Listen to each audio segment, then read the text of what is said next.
You're listening to People, Places, Planet, the official podcast of the Environmental Law Institute, a nonpartisan, nonprofit research and education institute making law work for people, places, and the planet.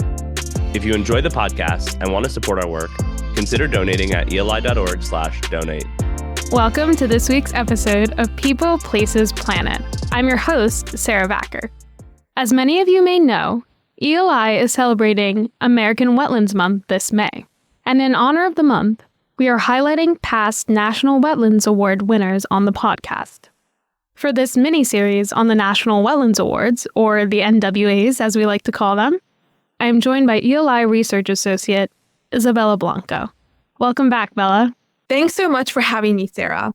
Today, for our third and last installment of the series, we are sitting down with our 2018 National Wetlands Award winner for state, tribal, and local program development, Marianne McGraw. Marianne McGraw is the Wetlands Program Coordinator and the Wetlands Team Leader with the New Mexico Environment Department, Surface Water Quality Bureau. Marianne currently manages projects funded by the Clean Water Act Section 104(b)(3) and the New Mexico Wetlands Program. In this role, she provides the vision for the Wetlands Program and engages partners and community members throughout the state. Thanks, Bella. That sounds super interesting. And now over to you and Marianne. Thank you so much for sitting down with us. Well, thank you for having me. So, Marianne, you were recognized by the National Wetlands Award in 2018 for your contributions to wetland management in New Mexico. How did you get your start in the wetlands world? My background is in geology, and in particular is sedimentary geology. In graduate school, the emphasis of my studies was the deposition of sedimentary rocks. So we looked at environments of deposition from wind and water, and this gave me the framework to understand water-related environments, including wetlands, streams and rivers, lakes and oceans. Then my first employment related to wetlands was with the New Mexico Department of Transportation, where I was responsible for wetland mitigation. I was allowed to actually create wetlands as mitigation for transportation projects. And it really made me passionate about wetlands. And then the Swank decision in 2001 that led to the removal of isolated waters in wetlands, that had a profound effect on me as well as on New Mexico. And I felt it had great consequence. At that point, I think my life became dedicated to wetlands. Marianne, you just mentioned the Swank decision. And for our listeners at home, for a bit of context, in 2001, the Supreme Court issued a decision for the Solid Waste Agency of Northern Cook County, or SWANC, versus the U.S. Army Corps of Engineers. In short, this decision reduced the protection of isolated wetlands under the Clean Water Act. How did this affect your work in New Mexico? We have, at least in the eastern part of the state, more than 4,000 isolated playas in the southern high plains.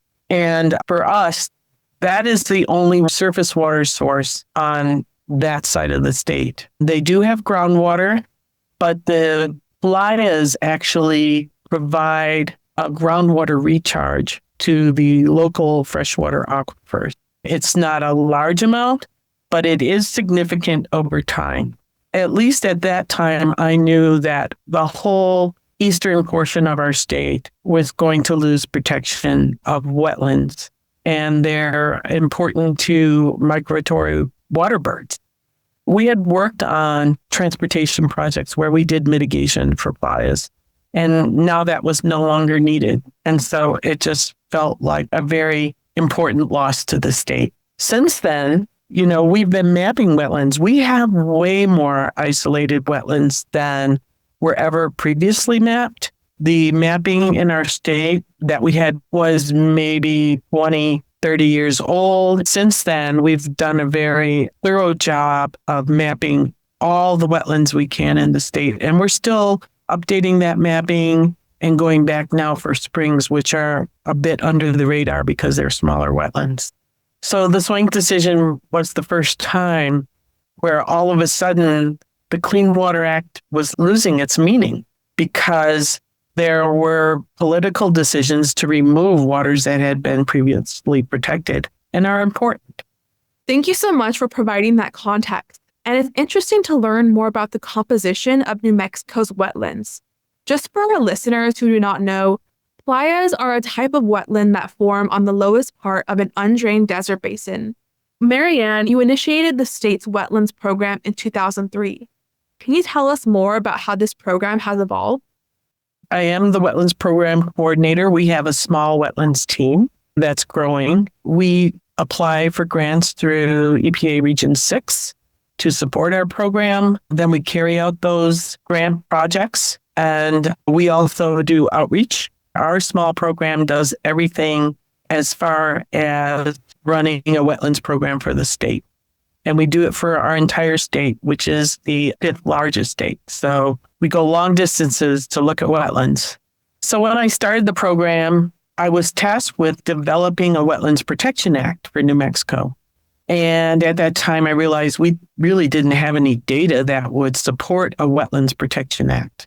We didn't know where our wetlands were. We didn't know what type we had, what their functions were. We didn't know the quality of those wetlands. So we really were starting from a blank slate. And I think that allowed me to be creative with the program because you're starting with nothing. I didn't have to assume somebody else's program. I think that was the part that really drew me to being a wetland program coordinator, is to be able to use, my own creativity to develop something that I thought was important to New Mexico. When I first started the program, the first question anybody would ask me is, New Mexico has wetlands. So over the years, the goals of the Wetlands Program were to develop a comprehensive program that included the mapping, the classification, development of assessment tools, development of restoration methods that were innovative and unique to New Mexico's wetland types. And then all of this was going to support the development of water quality standards. That's so interesting, Marianne, to really see the beginnings of this program and how you sort of molded it into what it is now. And so given, this past years of experience in building this program, could you perhaps touch on the recent role of the Supreme Court decision in Sackett versus EPA? And for some context for our listeners, Sackett v. EPA was a landmark case that sharply limited the scope of the Federal Clean Water Act's protection for the nation's waters. Well, first, I have to say that the paradigm has shifted from when I started the program. And more people know about wetlands, more people know how important they are to the state. And so now we're seeing greater emphasis on integration of wetlands with other water protection. So we know that they have a role. You can't keep pouring money into restoring streams if you don't restore the surrounding wetlands that protect them. And so it's a bit easier for me to now jump into the development of a permitting program for non-lotus waters. The effect of the Swank decision has been that most of the waters in New Mexico are no longer protected under federal regulations. So our state is now stepping up to protect those wetlands and waters by developing a permitting program. We just started within this last year, but we're also on a fast track to get this in place. We've had support from the legislature, including funding. And I think because we know where our wetlands are, we know what type we have assessment methods to determine their condition. I think that developing this program, we can use all of those pieces to be fair and equitable and efficient in creating a program that protects wetlands. Our wetlands are not easily replaced when they're lost. And unlike wetter states, it could take many good wet years for replacement wetlands to achieve vegetation patterns and wetland functions of former wetlands. So our lowland riparian areas, like along the Rio Grande, are shrinking due to development, farming, and other uses. They serve as wildlife corridors. They serve as green spaces that remain after our huge fires that we're having. So they're really worth saving. So when we're deciding our priorities for wetland program development, the most vulnerable of these wetland types are selected to start developing assessment techniques. We have wetland roundtables now remotely geared to the southern New Mexico and northern New Mexico. so that the wetland community keeps abreast of issues and information that affects our wetlands in our area.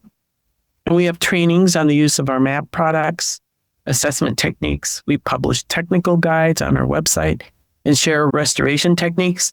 So everything is really geared to getting the word out, to getting people involved in restoring and protecting wetlands, as well as having a permitting program. But there are voluntary efforts that people can participate in that also protect wetlands. That's great to hear, Marianne. And you mentioned a different mix of strategies. Is there one that has been the most successful to you in your eyes? So the Wetland Action Plan program, I think, is successful because our wetland action plans, they're unique to the community or the watershed group or the entity that creates them. We don't provide much guidance on what needs to be in the Wetlands Action Plan because we want the plan to reflect the goals and needs of the community or watershed group. So if you looked on our website and saw the 20 or so that already have been created, they're very different because they reflect different community needs and different ways different communities want to protect their wetlands. And a wetland action plan can be used by a group for planning and prioritizing their projects, for obtaining funding once they do that, and even the wetland action plan process help groups to educate themselves about their wetlands. Some of the ways people engage their communities, which is difficult when you live in a very rural state, is they go door to door asking local neighbors, which they know, what is important about the wetlands and how do they remember them when they were a child. Then we ask them, what do you remember that you wish was there for your children? A lot of times we get answers like, well, I remember the frogs, their songs, and we don't have that anymore. And so it kind of brings back that this has been something that was important in their lives. And, with a little work and planning that we could maybe help them restore some of that for their children. And another way we engage people, as I said before, is our wetland roundtables. The day that we had to go home from COVID is the day that we started doing these wetland roundtables remotely. And we would have sometimes up to 200 people online listening to different speakers throughout New Mexico talk about wetlands. And we still get online maybe 100 participants meeting or more. And so it's been a very popular way to get the word out about wetlands. It's just a very open forum, and I think it's working very well for us. We really wanted to talk about your experience with the National Wetlands Award and sort of looking forward. How has the National Wetlands Award impacted your career? The National Wetlands Award was really an honor, and it was an unexpected honor. To tell you the truth, it really was the highlight of my career in wetlands program development. To go to Washington, D.C., to be recognized, and that kind of brought it home that I was doing something important. And since then, the wetlands program has been expanding continuously. And I think that's because we're doing the right things for New Mexico, building a program that I think is a model for other Western states. And the award is given the effort, validity, and longevity. Wetlands program development is a long-term process. And the award made me feel that we are on the right track. The award process gave me the opportunity to let the nation know that Western wetlands are important and Western wetlands are different. That's wonderful, Marianne. It's so great to see how this program has, impacted your career. And for our last question, what do you think is the most pressing issue in wetlands conservation? And what do you believe are some of the solutions that individuals can work on? That's a great question. For the West, the immediate and most pressing issue is the lack of federal protection for most waters and wetlands in New Mexico or other Western states. I mean, that really brings it home that we could lose these precious waters that are rare and scarce. And I believe the New Mexico Wetlands Program has been preparing for the state to take over wetlands protection through a permitting program. In New Mexico, individuals can take part in the development of wetlands action plans to protect their local wetland resources, and they need to become aware that climate change will have a profound effect on their resources. Ephemeral wetlands will be drier longer, And headwater wetlands that are fed by precipitation and snowmelt will be changing as snowpack and summer monsoon patterns change.